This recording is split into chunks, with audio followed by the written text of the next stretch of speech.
An balima kunnafoni cakɛlaw bɔlɔlɔ matrafabaw n'o ye internet ye aw ni ɲantuma aw bisimila maliweb.net ka don kibaru kɛnɛ kan. Kunnafoni ale de bɛ maa fa ni ka sɔrɔ i ma dɔwɛrɛ bila i da maa kunnafoni a ka fisa ni maa kunna sirilen kunnafoni ni an y'an bolo don an bɛ bɔ ni a ye an ka jamana a bɛ dakun min ka bi a dogolen tɛ maa si la fɛn min ye kunnafoni di sɛbɛn nouvelle libération a y'a jira k'a fɔ ko fɛn min ye ala danmɛ réseau ka sɔrɔsiw ka an bɛna a ye an ka jamana kɔnɔ arrivée de mercenaires russes au Mali mercenaires o tɛ dɔwɛrɛ ye maa minnu bɛ ni u ka baara a bɛnnen don kɛlɛ ma i b'u lo ye u bɛ kɛlɛ k'i ye a bɛ i n'a fɔ jamana dɔw la maa dɔw bɛ yen olu fana ka baara a bɛ f'u ma ko a fɔ cogo di ni le chef global ale de bɛ se k'a fɔ an ye n'i ka maa sara a jɛnajɛ ala su kasi u b'a kɛ a bɛ les pleureuses là Cameroun ou Amaro voilà on doit a bɛ ne voilà i b'u wele ala sara u bɛ n'i ka su kasi a kasi a dusuma kasa ani a jɛnajɛ bɛɛ u b'a bɛɛ kɛ a b'an kɛrɛfɛ dugu dɔw yɛrɛ ale dusukasi min bɛ kɛ u b'a bɛɛ ta Cameroun dɔrɔn il partage tout an kɛrɛfɛ dugu dɔw bɛ a bɛ c'est pire voilà mercenaire a fana bɛ i n'a fɔ ten k'i ka kɛlɛ wali kɛlɛ ka kɛ u ta ye i b'a ye k'a fɔ ko Russie jamana kɔnɔ u ka société belebele min bɛ yen ni a bɛ fɔ a ma ko Wagner fɛn min ye an ka jamana ko ani u bɛ ɲini ka bɛn ko la an ka kɛlɛ u bɛna a kɛ en place la kunnafoni di sɛbɛn nouvelle libération a ye a kuma ta a ko fɛn min ye négociation ko a avancé len don kosɛbɛ ani ni société belebele ni ɲɔgɔn cɛ n'i y'a ta k'a lajɛ nin société belebele ko u bɛ Centrafrique u bɛ Soudan u bɛ jamana wɛrɛw la farafinna a ka diya diɲɛ fantan ani naani bɛɛ lajɛlen fɛ an bɛ don min na i ko bi Barkhane ni o ye Faransi kɛlɛcɛw ye olu kɔni y'a jira k'a fɔ ko u bɛna an ka jamana bila yan'u ka an ka jamana bila fɛɛrɛ ni dabali bɛ ka sigi sen ka joona joona an ka jamana ɲɛmaaw fɛ cogoya min na Faransi taara wo u ma taa wo a kana dɔn an ka kɛlɛ a ka kɛ a kɛcogo la i b'a ye k'a fɔ ko négociation u avancera kosɛbɛ an ka minisiri min bɛ yen ni ale bɛ lakanali ko kunna ale yɛrɛ ye tile damadɔni kɛ an bɛ don min na i ko bi Russie jamana kɔnɔla la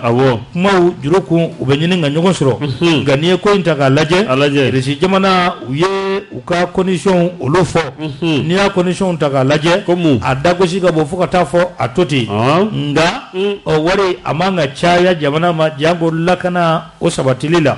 n'i ye ko ta k'a lajɛ ko kalo o kalo a bɛ bɛn euro wari a miliyɔn 10 ma euro wari a miliyɔn 10 kɛlɛcɛw ani avion u bɛ na ni o caman ye bamaji mana kɛ fan o fan a bɛ kɛru ka susu ka ko la to a la ko ni a ko ta k'a lajɛ Russie jamana k'u ma da o dɔrɔn ma euro wari miliyɔn 10 o bɛ di kalo o kalo ko i bɛ tila k'a ye a ye fɔ fɛn min ma ko mine sanu dingɛ ko olu caman fana bɛ di u ma u bɛ sanu bɔ u sago la u ka maa minnu bɛ yen n'olu ka baara ɲɛsinnen don dugu jukɔrɔ fɛnw olu larawulili ma n'a bɛ f'u ma ko géologue géologue dɔw b'u bolo olu kan ka na jateminɛw kɛ an ka jamana a sanu bɔyɔrɔw ko bɛn ma kɛ fɛn min na fɔlɔ ka kɛ ni kunnafoni di sɛbɛn ale ka fɔ ye o de ye mine jumɛn de kan ka di u ma mine minnu datigɛlen don walima mine kuraw de kan ka di u ma ko bɛn ma kɛ o de la fɔlɔ négociation a bɛ o yɔrɔw de la kunnafoni di sɛbɛn a taara ɲɛfɛ a y'a jira k'a fɔ ko ni nin kɔni kɛra ko kɔni don ko a ka di jamana kɔnɔden caman ye ko nka ko an ka hɛrɛ ko o ka dɔgɔ a la fo ka taa fɔ a to ten ko sabula ko u bɛ Centrafrique bi ko Centrafrique bɛ ɲini ka a f'u ma sa ko a ka ko nege taa na a ye taa sabula ko fɛn caman bɛ yen Centrafrique ma se k'o bila u ka bolo kan k'olu kɔni y'u ta kɛ min ye sa olu y'u ka douane fanba ko o di u ma maa o maa de bɛ tɛmɛ sira kan sa i bɛ wari dɔ sara nin société belebele in ye lakana kɔni u bɛ a sabati olu ka douane taxi caman kɔni bɛ yen ko fɛn min ye Wagner ye Wagner o don bɛ sɛbɛn Wagner mais i b'a kala Wagner merci ko n'i y'o ko ta k'a lajɛ ko fɛn min ye bangi o de Centrafrique faba ye wa o ko lu koni ta ko unigite ulula bi ko sabula kumani kuma o femiye mobili babollaw ni mobili miseni bollaw koni melajo abe taxi sara o kambe domine ko be ani o ka négociation ko a avancer no kusebe al no asro tigano mabla a sebena nga ko ala tna meble ibaye ka fo tigano obna bla sebena ire shi o ka mercenaire o bena angaji mana kono o ninga na lagana ka batika bamaji awale ko ulu kele nyobe nyobugo gata kambala ero wari a million temps ko de kanga di kalo ka klaka min chama ko obla uka boloka dugujugoro fe uka abo usagola o ngame ka fe minyinu fe no elakana o be sabati fukata adana ko franci ulu koniya adombi ka foko ani rishu ka mercenaire ulu be nyogonyela abe foko mercenaire nga mercenaire munundo rishu ka jamana ere nyemo debe ako ajalatike ka soldat normalute nga mercenaire munundo warata shelendo directement ka gouvernement odo abe o choko de la gouvernement ne ba négocier société o be sorokana kana kele comme oke anyi odo fukata se adana na an wasara wati mina o be soro ka segi kata u ka jamana kono adama ben jara ben le cerveau abituka nin to ka info en temps de guerre on a besoin de mercenaires pourvu culture dans le même sens que nous adama mtuka info adama ben jara le cerveau mateni chaque sidibe mas aganya a ko flene to we fait no foko on fait rien pour rien ni bela ne be munye doron so an yɛrɛ ka cɛsiri ne b'o de ye nin bɛɛ kɔfɛ sabula tubabu foyi tɛ yen nɔ ko mun bɛna kɛlɛ k'i ye k'a b'a k'i ye gansan ni min bɔyɔrɔ ko minnu filɛ nin ko k'o d'u ma sɛgɔm foyi man ka falen lakana la tiɲɛ don sɛgɔm lakana bɛ fɛn bɛɛ ɲɛfɛ mais sɛgɔm fɛn minnu bɛ ka demander nin ye tan a kɔfɛ a kɔlɔlɔ bɛ kɛ mun ye ɲininkali gɛlɛn sabula u filɛ nin Warner filɛ nin a bɛ Centrafrique bi an bɛ don min na i ko bi a bɛ Sudan fɛnɛ a bɛ Sudan a bɛ yɔrɔ wɛrɛw fɛnɛ la a bɛ yɔrɔ wɛrɛw la donc mais i n'a fɔ anw hakilina bɛ lakana mun na yɛrɛ yɛrɛ hali a b'olu yɔrɔ minnu na i n'a fɔ a tɛ ten sɛgɛm lakana tɛ o cogo la a t'o hauteur la donc maintenant an bɛ an yɛrɛ de pousser sisan sɛgɛm an yɛrɛ k'an ka lakana ta tabarikala mais tabarikala voilà an ka armée k'a jɔ a jɔyɔrɔ la tari e b'a ko cogo di mas an de la ka kuma in fɔ yan n'a bɛ fɔ faransi ka taa rusi kan na jean ka taa paul kan na n ko il faut avoir une très bonne relation diplomatique mas ninnu bɛ na u bɛ na an dɛmɛ on n'en disconvient pas mais dɛmɛ min don c'est en échange de quoi a bɛ taga an y'a fɔ n'an bɛ mɔgɔ wele an ka relation kɛ an ni ɲɔgɔn cɛ relation bilatérale kɛ an ni ɲɔgɔn cɛ masi o k'a sɔrɔ an yɛrɛ ka hɛrɛ b'a la o k'a sɔrɔ a bɛ taa e b'i ta sɔrɔ ne bɛ n ta sɔrɔ tout on est égal mais an bɛ ka dɔ gɛn o ko parce que k'o ta bɛ ka kɛ sens unique ye o an bɛ ka na ni min yɛrɛ ye on n'est pas confiant parce que ninnu bɛ ka min demander k'olu b'an ka lakana sabati masi u tɛna se k'an ka lakana sabati i b'a fɔ an hakili b'a la cogo min na o ye kelen ye filanan u bɛna don min ko fana la masi nin bɛɛ bɛna tila ka taa kɛ problème ye tagalen ɲɛfɛ tuguni. merci bɛɛ ni hakilina don makura b'a ye cogo di. mas i b'a dɔn jamana in bɛ yɔrɔ min na bi jamana in mago bɛ lakana na mais il ne faut pas que an ka taa don ko la min fana bɛ kɛ problème ye taalen ɲɛfɛ tuguni parce que n'i ye Mali ta k'a lajɛ ala ni lakana nɔfɛ Mali bɛ difficulté dɔw kɔnɔ bi donc sigi ka kuma kɔnɔna na il ne faut pas que i ka taa don ko la parce que k'i mago b'a la bi min bɛ jamana se problème ma don n'a nataw la parce que nin fɛn ninnu filɛ nin ye i bɛ ne kɔni fɛ mas u bɛ an ka Sɛki y'a fɔ cogo min na ne fɛ an ka force don an ka armée la armement filɛ nin ye an bɛ nin minnu di ninnu ma nin wari dɔw tɛ se ka armement san ka na anw yɛrɛ fɛ yan wa. o de ka gɛlɛn. o de i ka o ɲininkali in dɛ o de ka gɛlɛn bangelen dɔ bi ka armement dɔw bɛ an t'u sɔrɔ bi an ka jamana t'u sɔrɔ. mais pourquoi. makura an bɛ gɛlɛya kɔnɔ on est sous n'i ye Mali bɛ nin dingɛ kɔnɔ embargo kelen don an kan armement ko dɔw la armement dɔw bɛ an tɛ se k'u sɔrɔ an yɛrɛ ye bi. mais est-ce que an ka lakana yɛrɛ an bɛ jɛkulu kɔnɔ est-ce que an ka lakana yɛrɛ ka di olu ye. ɲininkali filɛ nin ye man bila mercenaire ko la n'i y'a sɔrɔ se wɛrɛ b'a ɲi. wallahi ɲininkali filɛ nin c'est pas possible jangana kuma tɛ nin ye jo good lord Jonathan lamɛn passe e bɛ tɛmɛ o b'a to ni an bɛ nin bataki in ka ɲi dɛ ko bravo Tariba les pleureuses en Afrique centrale surtout oui ça c'est parole du chef voilà le chef de Banangabou voilà merci Adama Diallo k'a ɲɛb'aw la k'a tulo b'aw la ko k'a ka foli lase aw ma yan fo Espagne an yɛrɛ ka foli b'a ye an b'a fo tabarikala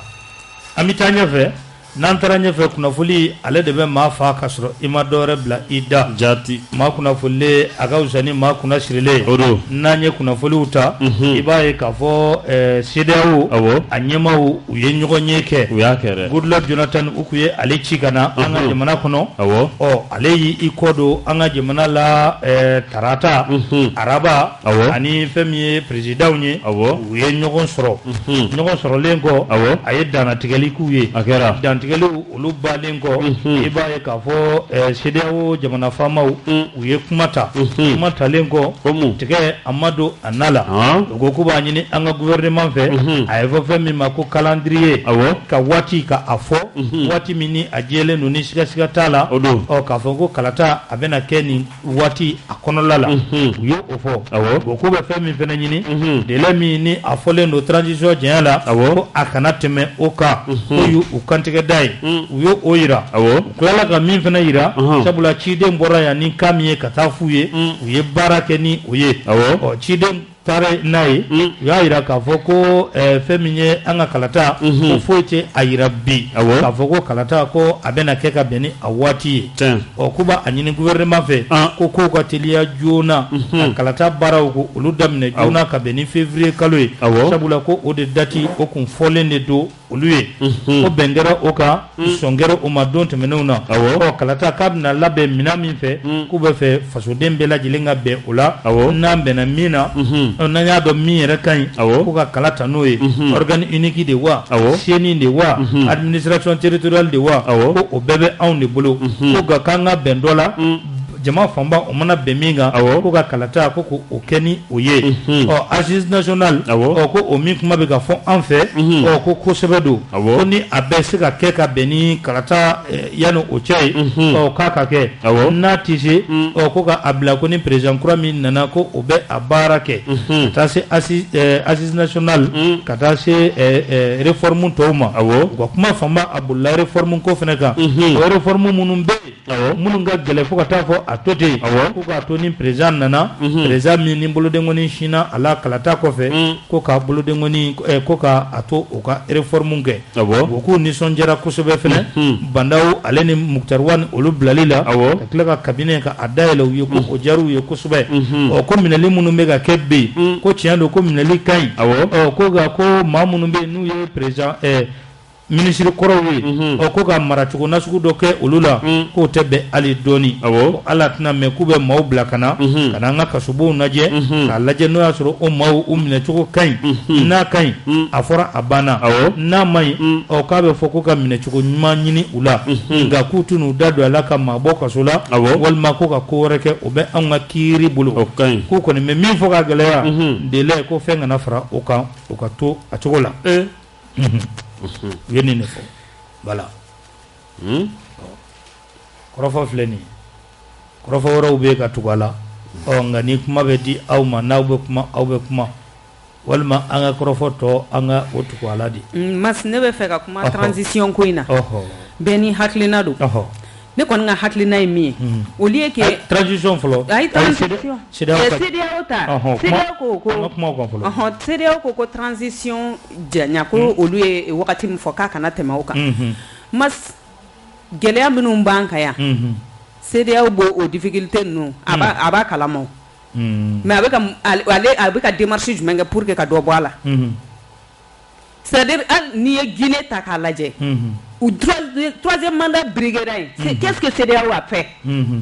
mais sisan coup d'état kɛra min kan CEDEAO tɛ ka jɛkulu wuli ka taa yan donc ne kɔni fɛ CEDEAO kana k'a bɛ décision ta anw de bɛ jamana kɔnɔ anw bɛɛ de ye jamanaden kelenw ye anw de ye maliyɛnw ye mat ni malien den wɛrɛw bɛ ka fara ka bɔ la ka tugu CEDEAO ka hakilina kɔ an bɛ difficulté min kɔnɔ a dogolen tɛ mɔgɔ si la moi je pense que intérêt tɛ kelen ye mais mas ne kɔni fɛ jamana in kɔnɔ an ka lajɛ min ka ɲi Mali ma an bɛ se ka Mali bɔ dingɛ kɔnɔ cogo min na Mali den bɛɛ kan ka kan kelen fɔ ka sababu kɛ o ye i yɛrɛ b'a fɔ kulun kɔnɔ mɔgɔ bɛɛ bɛ kulun kɔnɔ mais bɛɛ ŋaniya tɛ kelen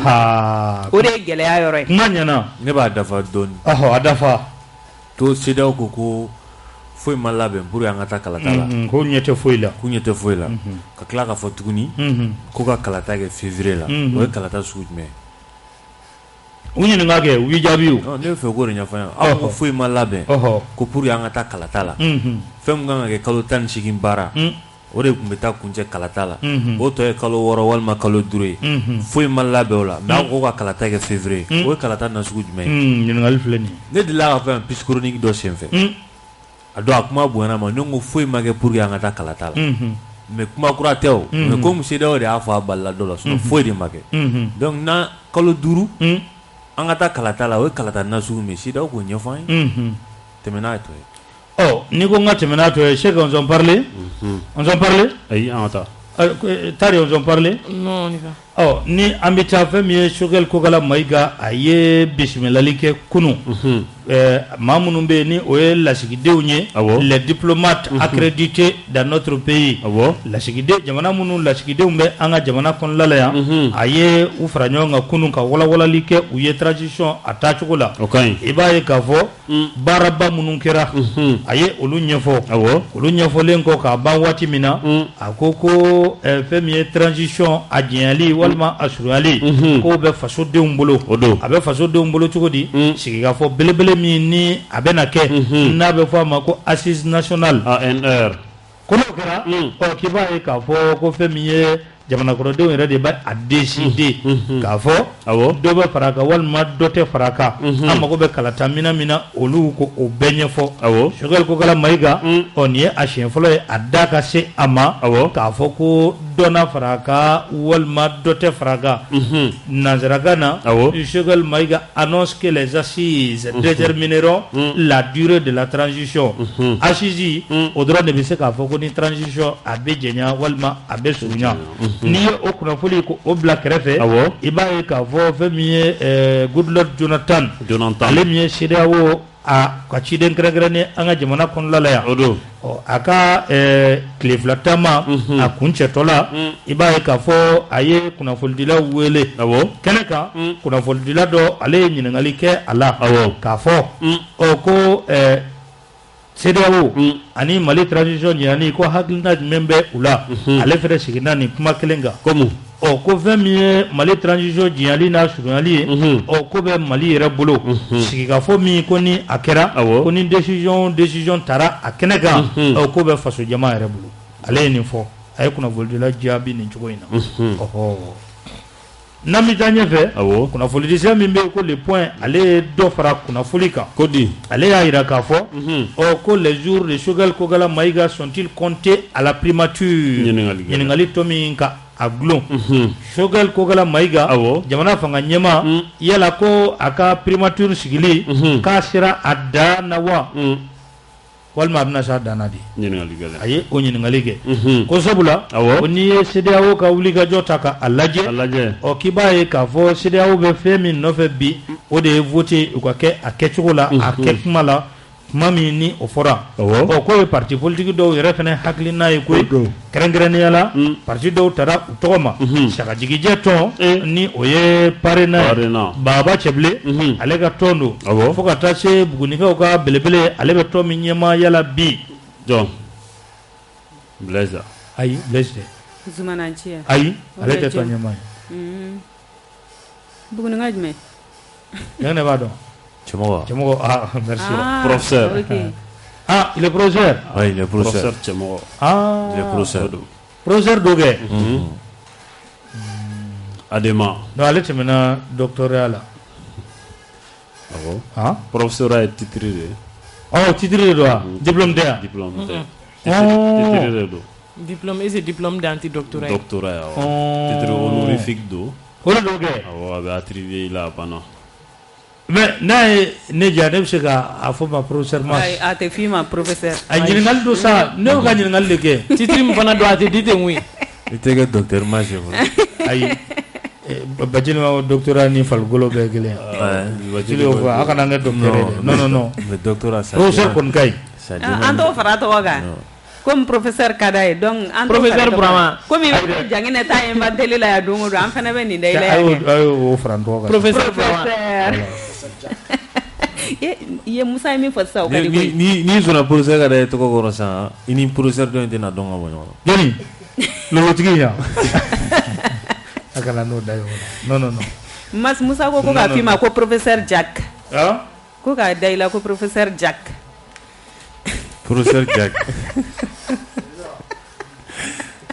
le quoi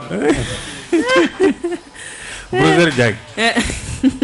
no forama avec la donne mais jangina dongo do ngabe to ko kura dai la donc am fana ba ta multiplier ke ni ya yere ka la nyini yo ndem wasika la nyini ame do re ga na professeur Jack ya jalo foko transition ko shogal ko yala kabina to premier ministre la wala ma atna to ala na ma ko nyinga lubeke awo akilinga jimembe yere la sabula asiji go kuma ako balani no orola abalani no da na sira ka ke shogal abza ga na to akuna wala ma na atna to akuna awo jagine ibaro ni asiji go kuma mun flene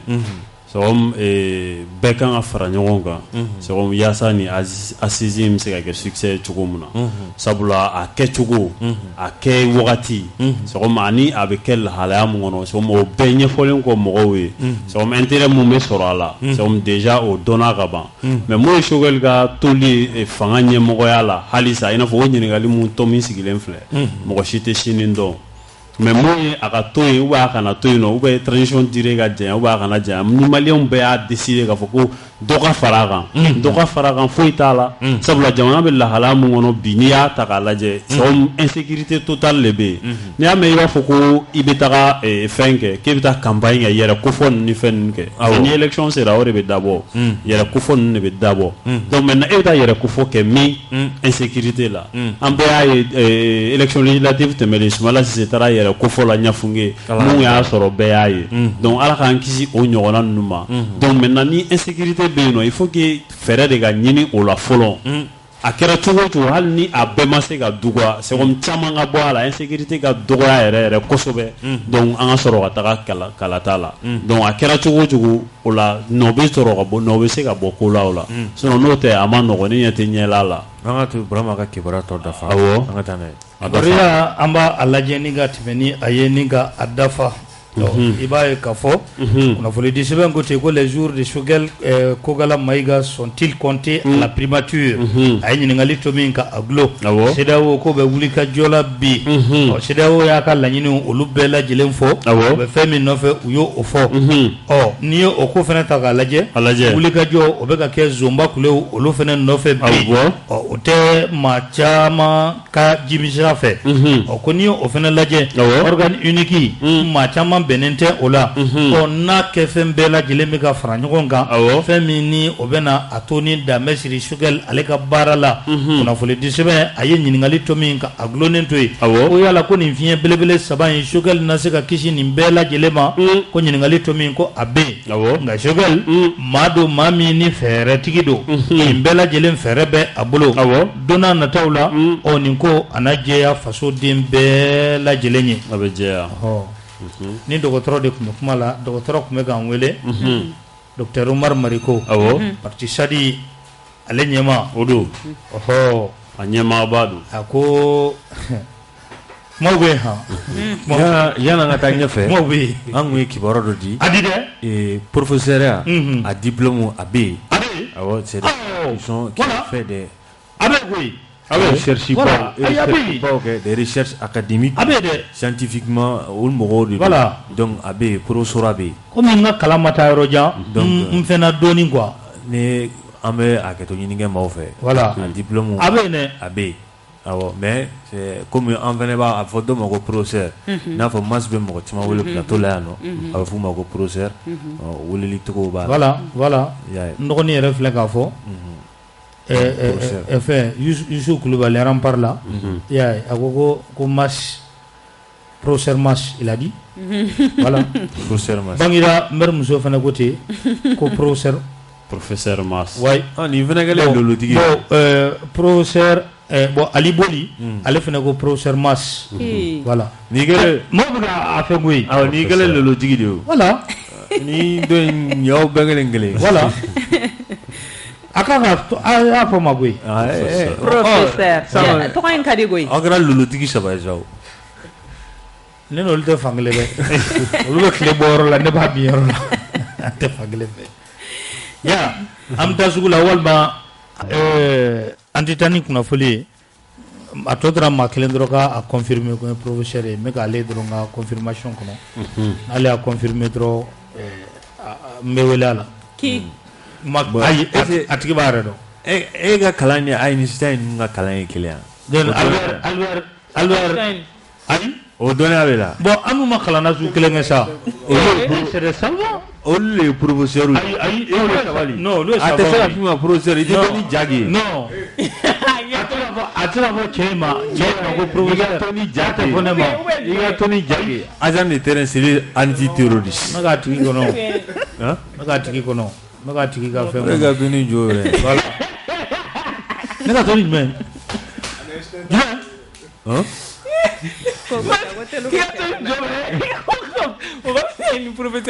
Abana, il a confirmé. Ah, il a confirmé. John a confirmé. Il a confirmé. Parce que comment fanya mais akala message kala. Mais professeur Mas en quoi professeur en quoi en munu quoi mana tariku professeur tariku mas agra pare ayo kujara ma de polo agara jigila tege no agara jigila ma e kon kondele no mo ne na fo mo la ye soro kada soro ka ajira minanya ni na adina la wuri yana ka ko ga bada mu ga ne ba wuri kira ni ore anjana akato grave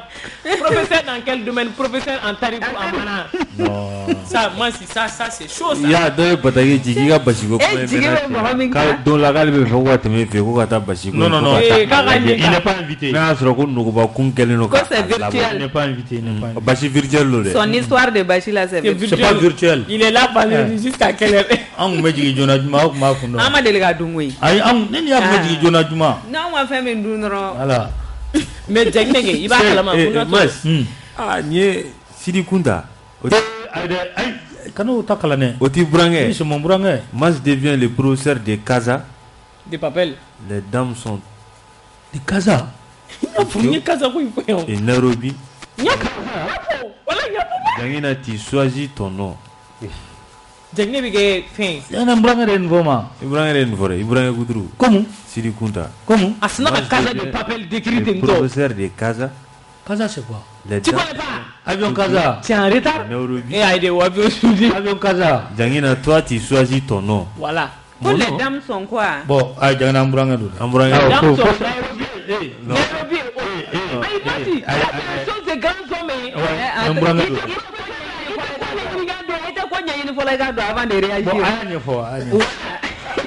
Le Casa de Papel, c'est l'un des films les plus attendus aujourd'hui au monde.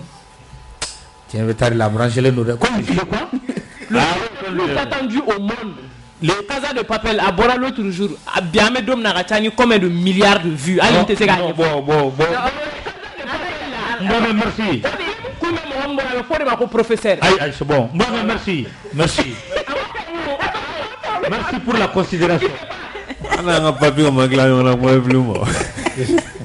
ada merci pour la considération voilà professeur Sigas Mariam Foli ko dama Kasmare voilà allez ko depuis bité ko professeur voilà ko depuis bité professeur Jack voilà mas en tant que karambe fena ko professeur mais un professeur nous titre minu me dara yiti ko le fo yubandao ale fena ko professeur ko professeur aja ngala dana bala fiya jira saw na parce que ni adi terme na kala yana ga si mandala adi terme do ni karame do ay sanitari ya kala muna bola sai abalo folo min tira ko kala ma yini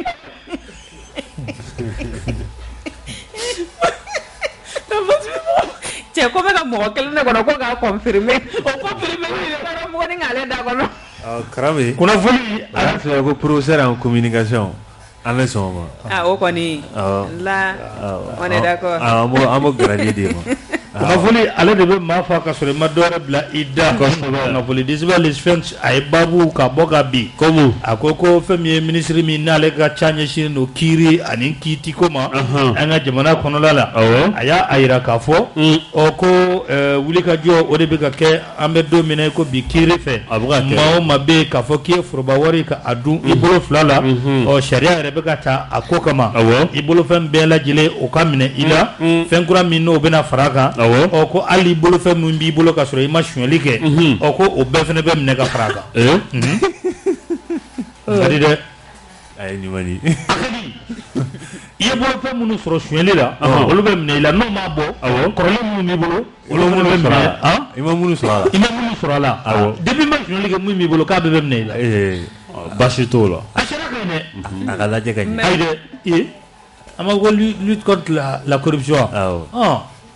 abede be mne akai che ku miri demaya u fana demaya me demaya ti ya nation liga amay sai sa che ka kura mina me korole u ga miri demaya la famille la min ta ni na soro tabonu no tabo men ni korole mi ubo nyangili deyu ay nyangli ci ko la be mne korole in to be ta dun la famille la on est solidaire ay ma dogo famille be nation liga ma ko famille mu yalla solidarité ay sabali koy akay ne angata akay kuna fuli aya adi ci ko la ko barabe ka ta sira min fe ka kay 100 ans pour les voleurs de la République. Leurs biens seront désormais saisis, y compris ceux acquis avant leur rapine. Amaba. Toga maba. Torabe toka na blea. Voilà. Donc comme mineli koka ake chokola. Voilà. Bon, Mariko, docteur Sadi Mariko, akoko bachili temeli mingeya. Oko kuma do fora ko ma be amaha docteur Kuti ale ko jogo do la ay abenali awo abenali ingili abena tabarikala manai abe jore goy abe jo voilà bon anga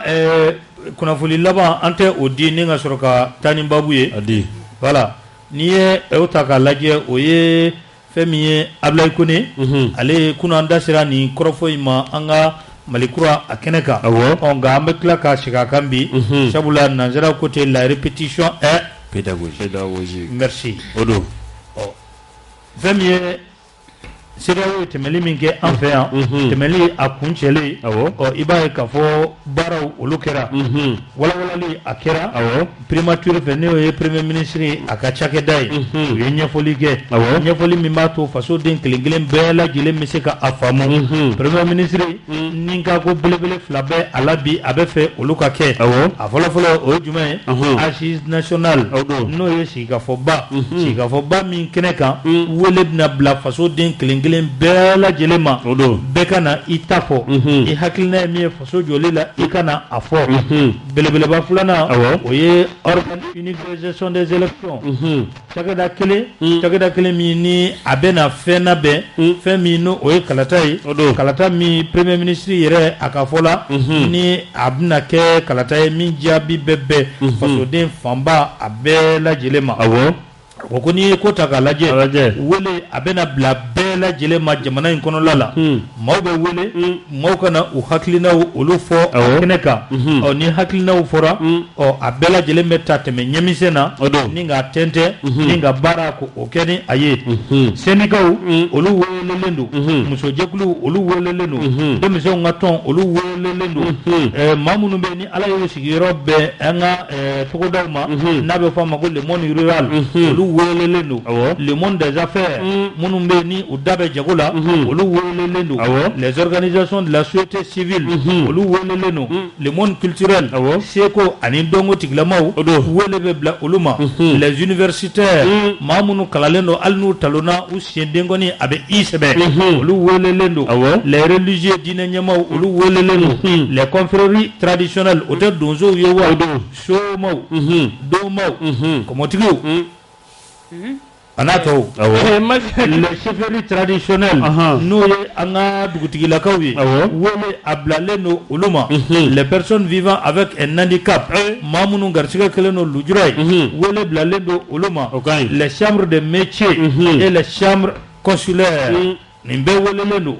bref l'ensemble des segments de la société wele blaleno nimbela jelema begani itafo ni nimbela jelen fora watimina abesoro ka tente teme nyemisena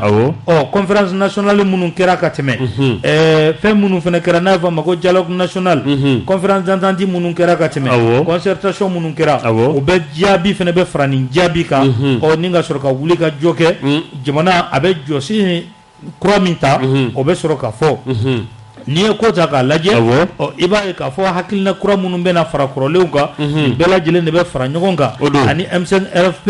ole wuli ka jominge olu ka lanyini ku e fe munu ye o fen fene be taninga do ala assise national ko abe adam ne dogo kun kononto ata bla dogo kun tana abara beke o konolala recommandation chama o be na bo akonolala no lo bora akonolala o mawbe soroka alaje abe fomi mako la relecture de la loi électorale shera kese mimbe ni abe voter a jalatike anga jamana konolala yanno yelema o be do ola la relecture de la loi portant charte des partis politiques parti politique olu wanya jamana kono asigitugo na fulo kasabi mi meta kadi uma o bela jelembe taninga alaje l'élaboration de l'avant-projet de la constitution o fene belaje l'élaboration de l'avant-projet de la constitution ojme jamana shera sumbakura mi mena takadi ama o bara mina o jose o nyajoro ko be se ka sememina o olu fene beta akofe la tenue du référendum constitutionnel jamana shera sumba kalata mi me o yele mali jalatige o fene bara o be soro ka ke ni bebe assise kono ko flana o ye jumain o ye organe unique de gestion des élections anga jamana kono chagada sabade kundabe do élection alla benina seni DGE kafara administration territoriale ka na kunchera o fe mi ka jabi ko olubo jabi labon cour constitutionnel ko o barake kanim barake minan sabaka abe fra nyogo ga ka akalanzo nyogo na abe fo de ma organe unique ko o bara o de fene bena ke asongo ko o kanogo wa jamana na mago be kalata la wati ko abara beke bara kunfula ko o be boli feminga o de maliya munu sigileno jamana koka ko olu togo sebe jona wala sa ko kalata sebe o be se ko o soro ni o ko ta ka laje mawere munu fene be nu u shi sera kalata yi o lu fene togo o be do gafe kura kono o bara ba damne octobre la katabla décembre la amaba vemie carte d'électeur biométrique o lu be soro ka bla mawka boloka ama soro ka an labeni nga kalata ko o kono bara belebele flafleni kuma nyeka du ngeni yala kuma bawi voilà ande ne juru di mauma voilà 20 Allô ante Allô bravo fofana travailler aha moi ah c'est-à-dire aniga pour bon lamé awo an wana ni mi ko malien ye aha ambe anga jangata asina anatala c'est-à-dire jamana amena galon kono fanga ko galon de kono aha nu bala kanga telia kata election na an wani ba salama nu ya nambara da election fenke o ti foi voilà ibe kan nana 2013 mas election ye ibe kan na mais kanga surasu bari ka te yoro do la ya apporter no e apporter défensif ya ibe ka de fe awo ama na jamana di politicien wara mo ka ta dan ko kuni ta surama strata akagele ya rabbi ambifo fofana 20 18 65 tu vas porter quoi le jour du concert vache ou bien la radio ira ya rabbi ay ne be ka ko nyanyini yede koy allo salamu alaikum wa alaikum salam somo badi torate mba to ni jamu ko Ibrahim Drame mi ya wala sukura la Drame mi ko mbela mi kala bla jina ko me mi sa mimi ko ya sanare musa ko tabarkala ayo bo o hukumu ko nana buran ko fana fala de mako abura ka min ko keleno am be ka jangata sika ko na anga hera borela e bi ka era mo la ko ngami plan nguna ni ko ngai barake minani ni malende yu deme ku bla koko la malika tanye kama ni fa indi sera ke oche angu dem ko damara la mbaw alo mas ante anto mba to ni jamu ko la jele bana bula kuma bibulo mas aka mo baka dal magalim ngai rijiga na dina vraiment ami deli de ka ko sabra to rijiga kana ka wo wato rijiga kana ka vraiment ai abi jamana nyama do bolo goy ate ma bolo me mo ka taru na ko na ko sanu mo ko ta ko vraiment ko manga bo vraiment ko sa ko do ne baka fa dungu ndebe otolu akilna beni akilna de do kana ka mo ko ni ko na madan fiyo ai beni akilna do ala ka nyaka da ya rabbi ambi assalamu alaikum professeur Djema anyana ibe bo ni professeur fo be ji ni professeur fo be ji bola professeur mas mas neko o poljon ko ko wala bos no la folo ka ko poljon to bes no de la fa poljon ni tano bes no de la sa ya isa o mo ko bos no la aflere mi ese dato o da gere de o ni sa to ko na ba to mene o ko ko te tuguni tira ma ta ko yelde nyana bo fara na mo ko sigi tege su ko se dawo nyana bo am ko to mo ko la je don ta sigatala poljon ben na ta fa o ka jaru ka wani yo era mo ko ka bos no la nga pe islen folo do ka folo kana ta aflere amu deli de ko ka bos no la folo tabarkala voilà sidibe allo sidibe bashi fo tanaya dengan bifo ajaranye imam bugu dafo aklubila ambado be france mbo tabarkala nga fuli baye ko sobe benga wati baba ku nga fuli fi baye ko sobe ni ala sona da kuma ku men minga surno do borabi ya akala sifa surno be ka shukra ka o sugar ga ka ina ma ka sugar ga kontanan afilla ake president program ben mi mera kalo ben allo wala iba yoro mina tamadoni voilà voilà c'est ça kan kan ça o yo mi na afilla o mi mena kalo tan shige e bu ka kalo tan shige konte ni mena kalo kono tonke ne bu ka kile konta ko no wo fi dai aflede ni sugar ka gen sugar ka gen ka president to ifa ako flede o ba president ma adam ne wa ale da adam ne e bi ka kile sugar ka kile konta to ka president o ba sugar le na president na ni sugar le wa be sugar na ni president ni ngal tani porque na nyana bebe to na manya bebe genyo kwa fe nunu zote to ka to ensa ta ta be red mega e be sugar ke sugar ta ka asum to ta ka ta bule ka akoteni asu we ke bebe adam na wakati sanjo da na da asum ne ba kono afro wa to swatu bula no fo e ka na jora wa to swatu de bula afra e sugar mi na ma kan so ba ke bula e bo ka kle ko da mu na de lu ba ke wakati ko da ko fe kawagodo na nyana bebe to na ni manya bebe genyo ko fe benge aflede e be ba ni ka ko e ta ka tsage ko na ka di me na so mo ba ka to ka fona o na ka to ko ne bi ka suwa kritika to ka sim to sa kawagodo na ni ga ni ka o pe ne be ka ni ha jagine ni ga so ga ne na ni asim ne o ga asim ne na ashiminen nana o so da na ni so ga de o ha na na asim ashimi ane so ma se ka ka so ga ke to ka asim to ta da mu anyin ngal ga flede na to ya ni mali be an ka to na manya be ke ni ko fe be abana merci andifu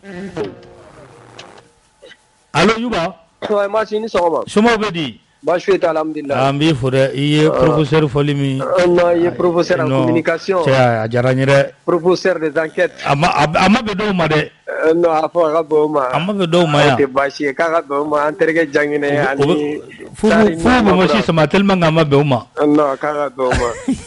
Ayre ni ala sora. Ayre fona bina qualifier. Ni ala sora. Inshallah.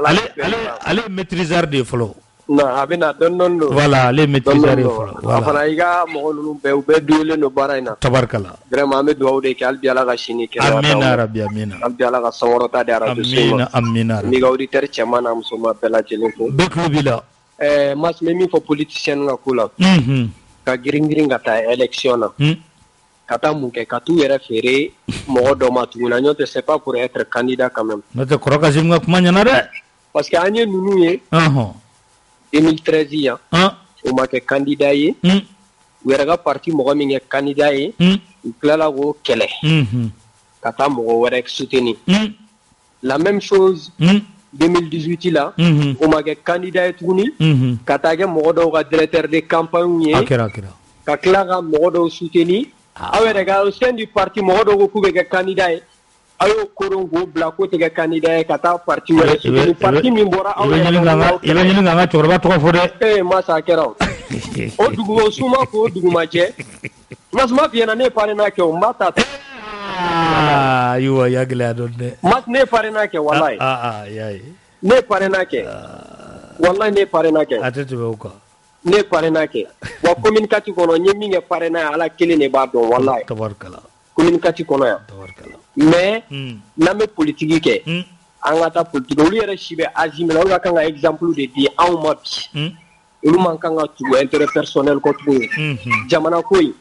wa jamana koy ta ko ke priorité wonte jamana in seganare na fora kan ta election na ni wakati ni na mas wallahi election am ta election fin do de ka kala na siganya damne yoromina nunu plene asinyana déjà rabla mo ni ben gouvernement na itsenga ke candidat itsenga ke foyer pourquoi en BTB solution mi mesenga ben jamana ngono anga jangu glanyo fe election ake nunu ngata ka boy mo kura mi mena o ban kisi kololo were machine aflede ole de anga tele ka feno karatu gu fara no pour que am singa ta ka segi an ko tuguni jamana ngana tani masmuri fena ko wakati ga ajarani merci voilà ya ibn nga juru joya voilà cheikh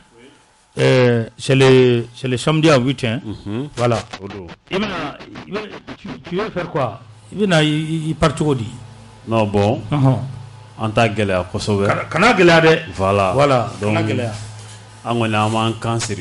Tu vas cravater. Voilà, cravater. Bien cravaté. Ça c'est bien. Sous l'été. Merci. Voilà. Non mais c'est très bien. C'est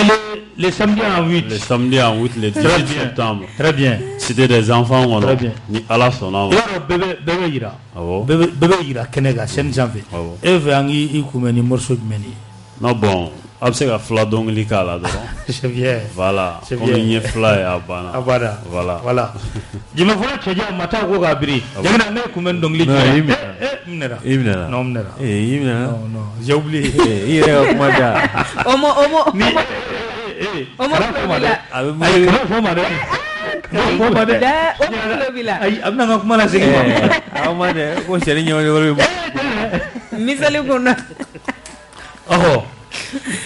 Kabefou. Aïe, faut te follow.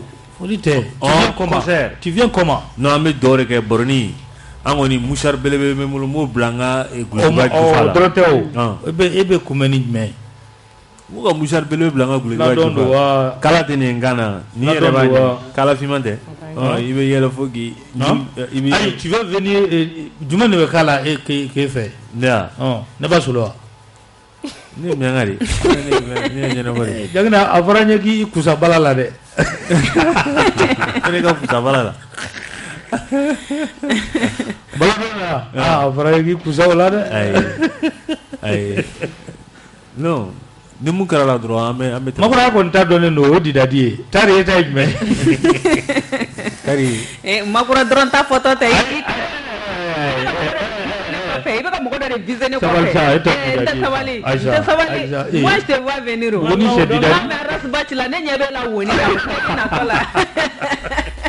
Buguni c'est Didadi. Ah. Tari. Guzum. Ya Guzum bala. Guzum fana mwe. Ay Guzum bala fana be. Ni tara beledu en fa fe. Bo Guzum bala de be. Est-ce que Tari era bo? Ne bale au fe en fa. Tari fe sa. Kasonga do. Dunu yang ane kuma dunu kasonga do sa.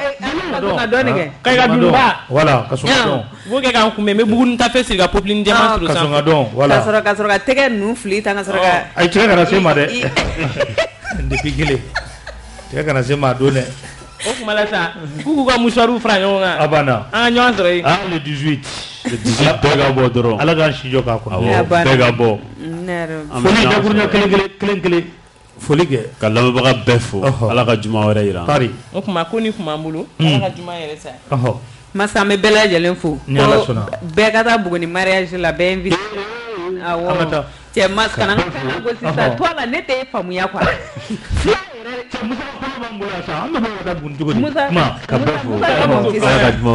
Merci, docteur Cham. Bon, docteur Debois, Fleck a fait mon professeur. Bonjour, professeur. C'est un réel plaisir que de vous écouter. Bon, docteur. Aw tulo garisɛgɛ kɛra kunnafoni la kumaba minnu ye maliweb.net sanfɛla la o de ye nin ye ni ala ma an ka jɔnya jɔn an na a kan an bɛɛ kunnafoni wɛrɛw kɛnɛ kan